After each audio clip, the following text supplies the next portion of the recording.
हिंदुत्व। हिंदुत्व है जो हिंदू सबके लिए बराबर खड़ा रहे, वो है हिंदू। हिंदू वो है जो शिक्षा का राजनीति करे, हेल्थ का राजनीति करे। हिंदू वो कदे नहीं है जो औरत को बिस्तर पे उठाने के लिए बात करते हैं और टिकट देने के लिए मांग करते हैं कि आप आ जाओ बिस्तर पे। जिन नेताओं को हर रोज एक लड़की चाहिए होती है बिस्तर पे उठाने के लिए, वो करेंगे हमारे हिंदुत्व का रक्षा। नंगा नाच करके भारतीय जनता पार्टी का कर्मियों को मार के, खून करके, ऐसा गंदा हाल करके वो टीएमसी पार्टी को जिता के लाया था। 49 नंबर कंस्टिट्यूएंसी क्यों मिला है उनको? क्योंकि उनका कोई ब्लैकमेलिंग टैक्टिक्स है हमारा एलओपी यानी कि शुभेंदु अधिकारी महाशय जी के साथ। जनता पार्टी किसी का परिवार तांत्रिक नहीं है। आज शुभेंदु अधिकारी का घर से पूरा परिवार को टिकट मिल रही है। तुम मस्जिद अगर बना भी रहे हो तो तुम बाबर का नाम पे बना रहे हो, मतलब तुम एंटी नेशनल हो, मतलब तुम भारत के लिए विरोध कर रहे हो। जिनके हाथ में बंदूक है, जिनके हाथ में बोमा है, उनके हाथ में पेन होना चाहिए। हम सोशल मीडिया पे जब स्क्रॉल कर रहे थे तो कई ऐसी रिपोर्ट्स निकल कर आई कि जब से बीजेपी के कैंडिडेट के लिस्ट शेयर हुए हैं आपस में थोड़ी सी खलबली मची हुई है, क्योंकि पार्टी के लोग एक दूसरे को ठीक तरीके से सपोर्ट नहीं कर रहे हैं। नहीं भाई, पूरा का पूरा लाखों कर्मी लोग पार्टी छोड़ दिया है, क्योंकि वो किसका साथ देंगे?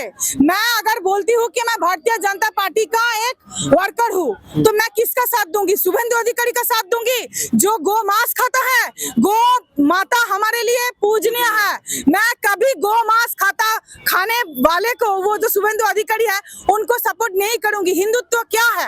क्या है हिंदुत्व? हिंदुत्व है जो हिंदू सबके लिए बराबर खड़ा रहे, वो है हिंदू। हिंदुत्व मतलब जो चरित्र को सबसे पहले नमन करे, मतलब चरित्रों का रक्षा करके ढक के जो पार्टी करे, जो लोगों के न्याय विचार के लिए मुद्दा उठाए, वो है हिंदू। हिंदू वो है जो शिक्षा का राजनीति करे, हेल्थ का राजनीति करे। हिंदू वो कदे ही नहीं है जो औरत को बिस्तर पे उठाने के लिए बात करते हैं और टिकट देने के लिए मांग करते हैं कि आप आ जाओ बिस्तर पे, आप मेरे साथ। हर रोज उनको जिन नेताओं को हर रोज एक लड़की चाहिए होती है बिस्तर पे उठाने के लिए, वो करेंगे हमारे हिंदुत्व का रक्षा। कभी नहीं। तो जो बंगाल में पार्टी को लीड कर रहे हैं आप ये कह रहे हैं कि मैडम नेतृत्व ही की, जो पार्टी का नेतृत्व कर रहे हैं उनमें ही कमियां हैं। राजारहाट गोपालपुर से लेकर बारासात से लेकर श्रीरामपुर से लेकर दक्षिण मालदा से लेकर, दक्षिण मालदा में जो कैंडिडेट अभी है, मैं आपको बता रही हूँ आपके कैमरा के सामने, क्योंकि लोगों को जानकारी मिलना चाहिए। गौड़ मंडल दक्षिण मालदा से, जो कि लास्ट 5 मैं बता रही हूँ 2021 में टीएमसी पार्टी जब छोड़ के शुभेंदु अधिकारी जी आए थे, तो शुभेंदु अधिकारी जी के साथ वो गौड़ मंडल भी आए हैं। वो गौड़ मंडल एसएससी कांड में लाखों से करोड़ रुपया शुभेंदु अधिकारी को सप्लाई दिया है। गौड़ मंडल एसएससी कांड में लोगों को नौकरी देने के नाम पे अभी 1 हफ्ता नहीं हुआ उसने पार्टी ज्वाइन किया बीजेपी, उनको बीजेपी से मिल गई टिकट और उसने बीजेपी को हराया। वो गौड़ मंडल जब टीएमसी को जीता कर लाया था आज से 10 साल पहले, भारतीय जनता पार्टी का कर्मियों के ऊपर, मतलब उनका खून के ऊपर नंगा नाच करके भारतीय जनता पार्टी का कर्मियों को मार के, खून करके, ऐसा गंदा हाल करके वो टीएमसी पार्टी को जीता के लाया था। उसी गौड़ मंडल को अभी टिकट मिला है दक्षिण मालदा में, मालदा मानिकचक कंस्टिट्यूएंसी बीजेपी से 49 नंबर कंस्टिट्यूएंसी क्यों मिला है उनको? क्योंकि उनका कोई ब्लैकमेलिंग टैक्टिक्स है हमारा एलओपी यानी कि शुभेंदु अधिकारी महाशय जी के साथ। इनके खिलाफ अगर हम नहीं बोलेंगे, हम पार्टी के साथ है, हम शुभेंदु अधिकारी जी के साथ नहीं है। ऐसा करप्टेड लीडर आपने देखा है हरि मिश्रा, मैं नाम लेना चाहूंगी, हरि मिश्रा, उन्होंने भी बोला है ये बात आप लोगों के सामने बताने के लिए, क्योंकि देखिए हम पार्टी के साथ थे। हम भारतीय जनता पार्टी किसी का परिवार तांत्रिक नहीं है।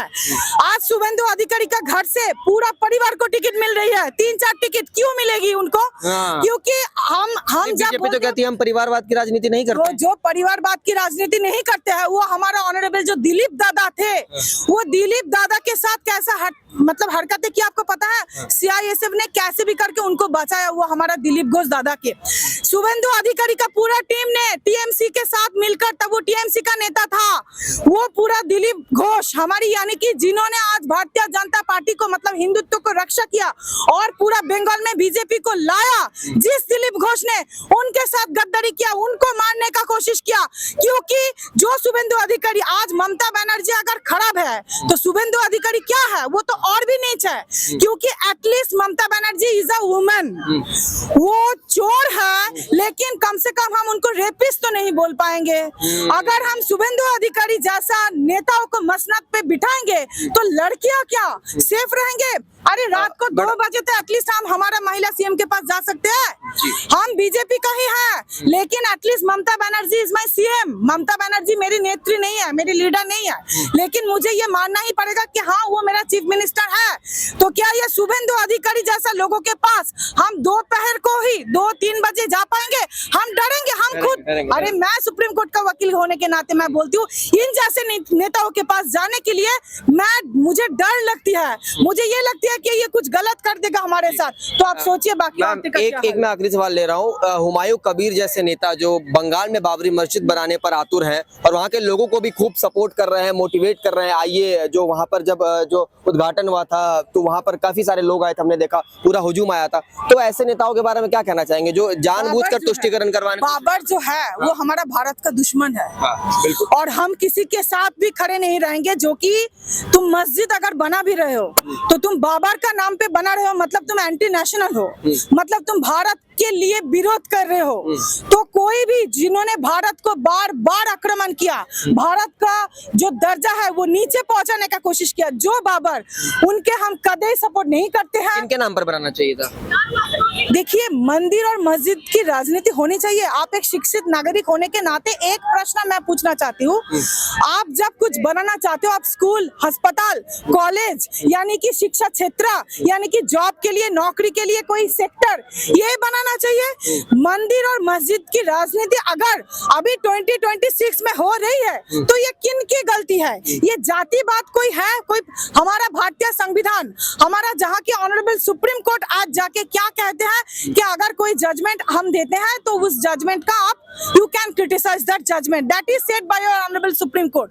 तो ये लोग क्या सोच लिया, ये डेमोक्रेसी को हाथ में लेकर इन्होंने क्या सोच लिया कि democracy is of the people, for the people, by the people. लोगों का जो बोलने का आवाज है वो जब आप छीन लोगे तो कौन सा डेमोक्रेसी रहेगा? ये जो हुमायूं कबीर जी कर रहे हैं ये बेहद गलत, क्योंकि आप किन बात की राजनीति कर रहे हो? आप धर्म के ऊपर ही तो राजनीति कर रहे हो। आप मस्जिद बना के क्या आप धर्म के ऊपर राजनीति नहीं कर रहे हो? आप कोई भी धर्म के ऊपर, धर्म को जो आस्था है हर धर्म का, विकास के बारे में बातचीत नहीं की उन्होंने। विकास के बारे में कभी बातचीत नहीं किया उन्होंने बस सिर्फ और सिर्फ मुसलमान वोट को इकट्ठा करने के लिए मुस्लिम भाई बहन को, जिनको शिक्षा का दर्जा देना चाहिए, जिनके हाथ में बंदूक है, जिनके हाथ में बोमा है, उनके हाथ में पेन होना चाहिए, उनको आप नौकरी दो, उनको आप देश की कोई उन्नति के लिए आप रखो, वो काम पे नहीं। आपने बांट दिया रिलीजियस तौर पे, तो अगर आप कोई रिलीजियस तौर पे किसी को बांट रहे हो तो ये हमारा सार्वभौमत्व और जो संविधान है हमारा, इनके खिलाफ है। तो हमारा भारतीय संविधान यही कहते हैं, हर धर्म, हर जाति, हर प्रजाति के लिए एक ही रूल। तो जो रूल है संविधान के खिलाफ जा रही है। इस ऐसे कोई भी पार्टी को हम सपोर्ट नहीं करते हैं जिनका मुद्दा सिर्फ और सिर्फ हिंदू मुसलमान, हिंदू मुसलमान, हिंदू मुसलमान।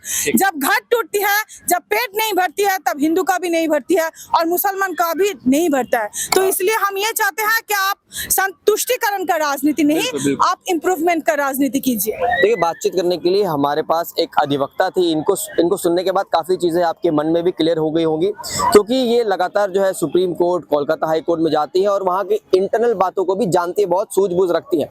जो आम जनता वो बहुत भोले होते हैं, उनको फंसाना बहुत आसान है। तो इन राजनेताओं के चक्कर में आप ना पड़े, आप केवल उनको सुने जो केवल विकास की बात करता हो। कौन सी पार्टी आपके लिए सही है, कौन सी पार्टी नहीं है, आप इस बात का आकलन ठीक तरीके से करें, दिमाग खोल कर करें। फिलहाल के लिए अब मैं वीडियो में अलविदा लेता हूं। तब तक के लिए देखते रहिए सौगंध टीवी। जय हिंद, वंदे मातरम। आप देख रहे हैं सौगंध टीवी, सौगंध वतन की।